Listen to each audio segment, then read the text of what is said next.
Candid अमन, कहानियों का smuggler. हर किसी की तरह आर्यमन भी अपने परिवार से बेहद प्यार करता है, लेकिन अपने इसी परिवार के साथ हुए कुछ सवाल जवाब ने आर्यमन के मूड को खराब कर दिया, जिसने जागृति को सोच में डाल दिया और उसके अंदर पैदा कर दी आर्यमन को करीब से जानने की इच्छा। आखिर ऐसे कौन से सवाल पूछे थे आर्यमन के परिवार ने? आइए जानते हैं कहानी के इस भाग में। जागृति को आर्यमन के घर का माहौल काफी ज्यादा फैमिलियर लग रहा था, सिवाय आर्यमन की मॉम को छोड़कर। वो अभी भी समझने की कोशिश कर रही थी कि आखिर आर्यमन और उसकी मॉम के बीच में क्या प्रॉब्लम है, जो आर्यमन के चेहरे पर उसे साफ नजर आ रही थी।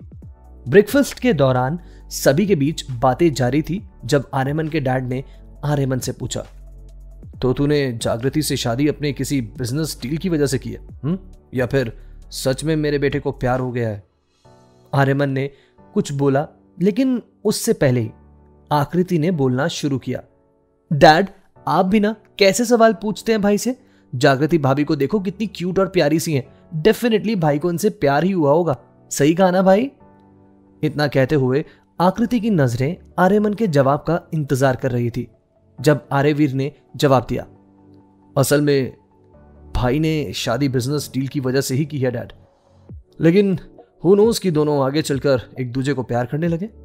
डैड ने मुस्कुराते हुए कहा, सही कहा तूने, इसकी बहुत ज्यादा पॉसिबिलिटीज है, क्योंकि भले ही एक बिजनेस डील के लिए सही, लेकिन आर्यमन शादी करने के लिए माना तो सही, वरना माँ तो इसे मनाते मनाते थक चुकी थी।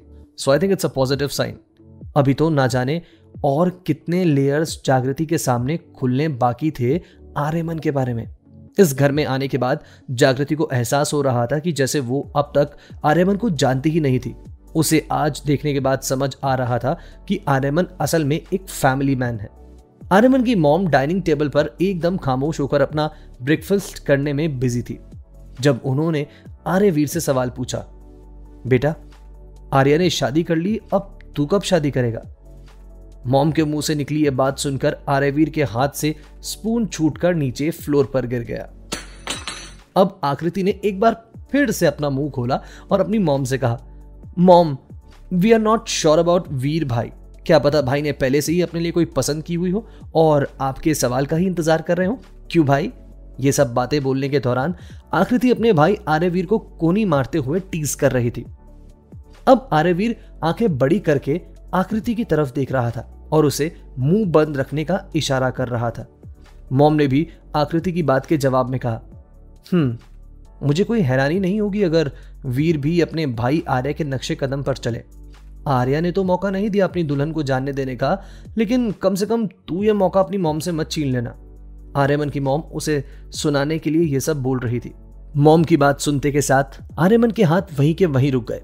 उसने ब्रेकफास्ट को बीच में ही छोड़ दिया और बिना कुछ बोले खामोशी से वो डाइनिंग टेबल से खड़े होते हुए वहां से अपने रूम की ओर बढ़ गया। आर्यवीर ने गुस्से में मॉम से कहा, मॉम, आपको पता नहीं लगता क्या कि आप कुछ ज्यादा ही ओवर रिएक्ट कर देती हैं? इस सब में भाई को घसीटने की क्या जरूरत थी? और वैसे भी मेरा फिलहाल शादी करने का कोई इरादा नहीं है, तो आप ये सब सपने देखना बंद कर दीजिए। अपनी पूरी बात करते के साथ आर्यवीर भी अब वहां से उठकर जा चुका था। मॉम के कहे एक सेंटेंस ने वहां बैठे सभी लोगों के मूड को बुरी तरह से स्पॉइल कर दिया था। आकृति ने भी बिगड़े हुए माहौल को देखते हुए अब चुप्पी ओढ़ ली थी। दादी भी चुपचाप अपने ब्रेकफास्ट को करने में लगी हुई थी। जागृति वहां बैठी सब कुछ नोटिस कर रही थी। यह सब सच में बहुत स्ट्रेंज था जागृति के लिए। जागृति को और भी ज्यादा क्यूरियोसिटी होने लगी थी आर्यमन के बारे में अब जानने के लिए। जिस तरह से आर्यमन बिहेव करता था, उससे साफ पता चलता था कि कोई ना कोई बात तो है उसके दिल में, जो जरूर ऐसी है जिसने उसके अंदर कड़वाहट और रूखेपन को कूट कूट कर भर दिया है। लेकिन उसका अभी तक जागृति को 1% भी अंदाजा नहीं था। लेकिन जागृति अगर आर्यमन को जानना चाहती थी तो सिर्फ और सिर्फ उसे बर्बाद करने के लिए। वो इतनी आसानी से आर्यमन को माफ करने वाली नहीं थी। इन सभी टेंशन के दौरान जागृति ने बड़े अच्छे से अपना ब्रेकफास्ट खत्म किया। इधर आर्यमन की मॉम और उसके डैड ब्रेकफास्ट खत्म करने के बाद वहां से ऑफिस के लिए निकल चुके थे। आज की शाम आर्यमन और जागृति की शादी की अनाउंसमेंट के लिए एक ग्रैंड रिसेप्शन पार्टी रखी गई थी। सुबह के इस वाक्य के बाद आर्यमन का मूड तो बुरी तरह से स्पॉइल हो चुका था। वो किसी भी सेलिब्रेशन में शामिल नहीं होना चाहता था। लेकिन सिर्फ और सिर्फ अपनी दादी के लिए वो इनका हिस्सा बन रहा था। ब्रेकफास्ट खत्म करने के बाद जागृति दादी के साथ उनके रूम में आ चुकी थी। जागृति को लगा कि शायद दादी ही वो शख्स होंगी जो आर्यमन को उसके बारे में सब कुछ बता सकती है, क्योंकि वो इस घर की सबसे पुरानी सदस्य हैं। लेकिन इस सब की शुरुआत कैसे की जाए, वही जागृति अभी सोच रही थी। अभी तो घर के कुछ सदस्य और बाकी थे जिनसे जागृति के लिए रूबरू होना बाकी था, लेकिन फिलहाल जिन सबसे वो मिली थी वही उसके लिए एक मिस्ट्री बने हुए थे।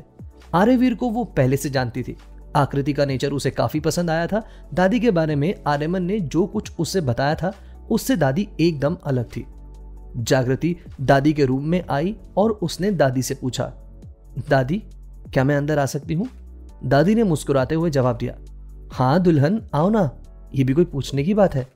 जागृति दादी के पास आकर नजदीक बैठ गई।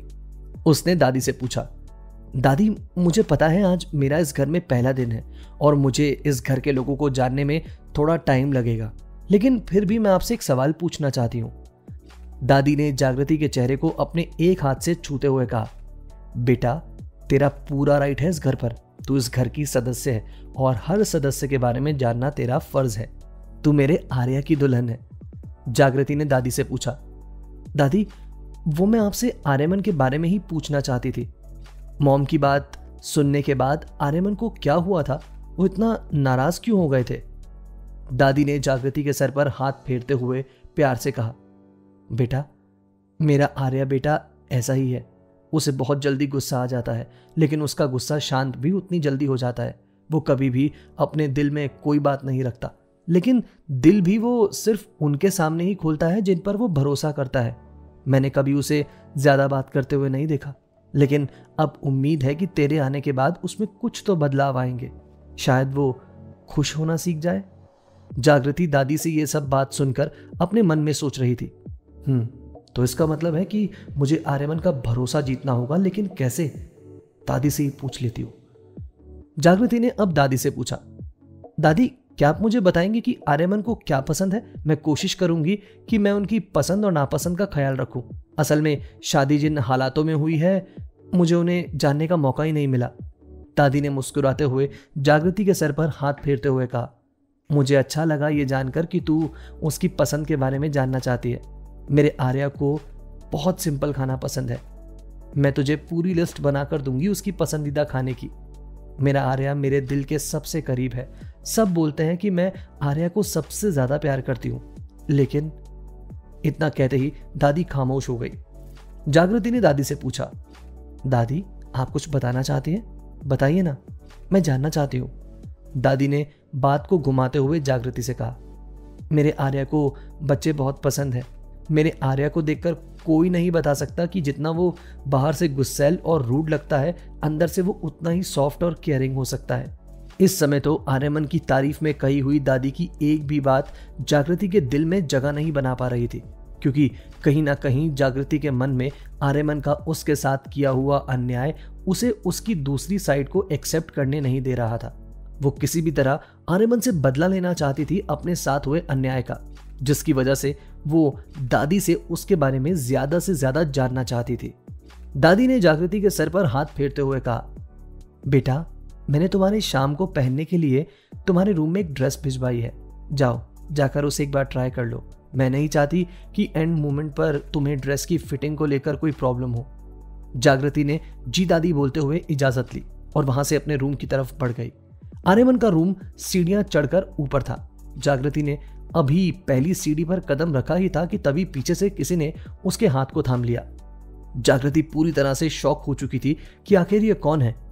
जागृति ने जब मुड़कर देखा तो वो अपने पीछे खड़े शख्स को देखकर हैरान रह गई।